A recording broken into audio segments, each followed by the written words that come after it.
नमस्कार, जय जोहार। मैं हूं निहारिका वर्मा और आप सभी देख रहे हैं तोपचन.com। अपने प्रदेश के भूभाग का 41% जंगल रखने वाला छत्तीसगढ़ क्या वन्य जीवों की तस्करी और मौत का गढ़ बनता जा रहा है?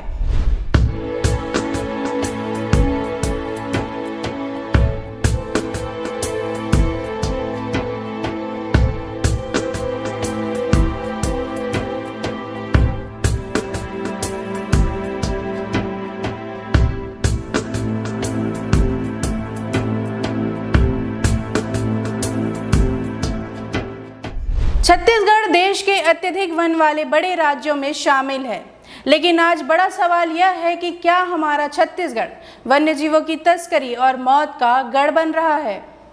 राज्य में हर महीने वन्य जीवों के अवैध शिकार के मामले देखने को मिलते हैं, जिस पर गौर करना बेहद ही जरूरी है।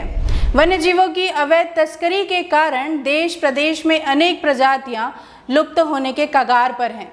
भारत में यह व्यापार तेजी से बढ़ रहा है। दुर्लभ प्रजातियों की बढ़ती मांग तस्करी का एक बड़ा कारण है। प्रदेश और देश में हो रही वन्य जीवों की तस्करी का बाजार बेहद ही बड़ा है। इसका मुख्य बाजार चीन और दक्षिण पूर्वी एशिया है। साथ ही वन्य जीवों की तस्करी, उनके शरीर के अंग का व्यापार यूरोप और उत्तरी अमेरिका तक फैला हुआ है।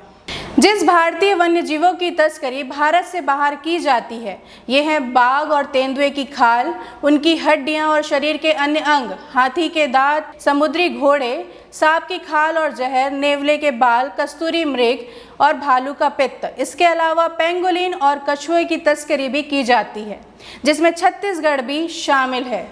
अभी हाल ही में महासमुंद जिले के बसना पुलिस ने दुर्लभ प्रजाति के वन्य जीव पेंगोलिन की तस्करी करते हुए 3 तस्करों को गिरफ्तार किया है, जहां से उनके पास जीवित पेंगोलिन बरामद किया गया। इस दुर्लभ वन्य जीव की कीमत अंतर्राष्ट्रीय बाजार में करोड़ों में है। वहीं कल ही की खबर है कि गरियाबंद पुलिस ने एक व्यक्ति को तेंदुए की खाल के साथ गिरफ्तार किया है। वहीं अगर वन्य जीवों की मौतों की बात करें तो प्रदेश में 6 हाथियों की मौत पिछले 10 दिनों में हुई है।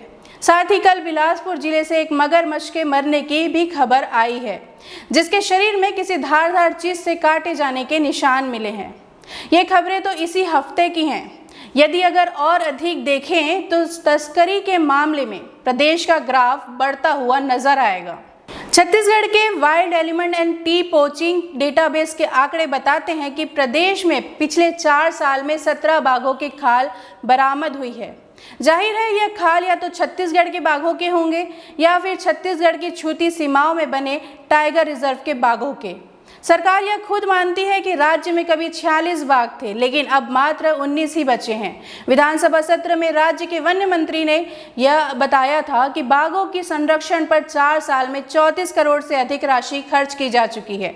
सोचने की बात यह है कि राशि तो बढ़ती गई, लेकिन बाघों की संख्या क्यों घटती गई? 2006 में 26 बाघ के मुकाबले 2019 में मात्र 19 ही बाघ बचे हैं, जबकि 2014 में राज्य में 46 बाघ होने की पुष्टि की गई थी। वहीं पिछले 10 सालों में करीब 51 तेंदुओं की खाल बरामद की गई है।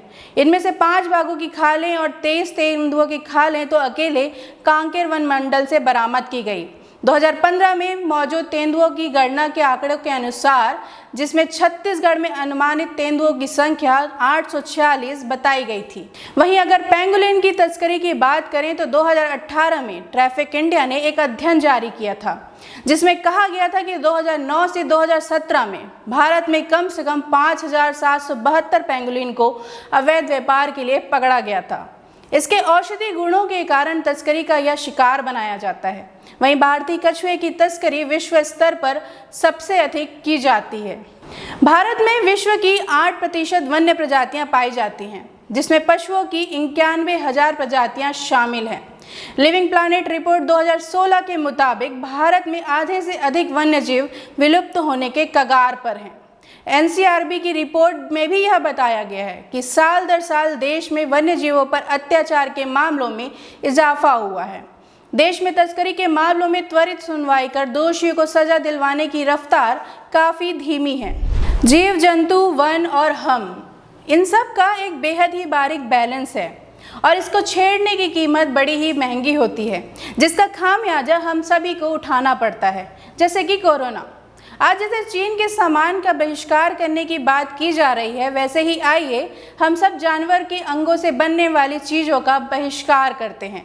आपके इस एक कदम से एक जानवर की जान बच जाएगी, जिसकी अपनी भी एक सुंदर सी दुनिया है।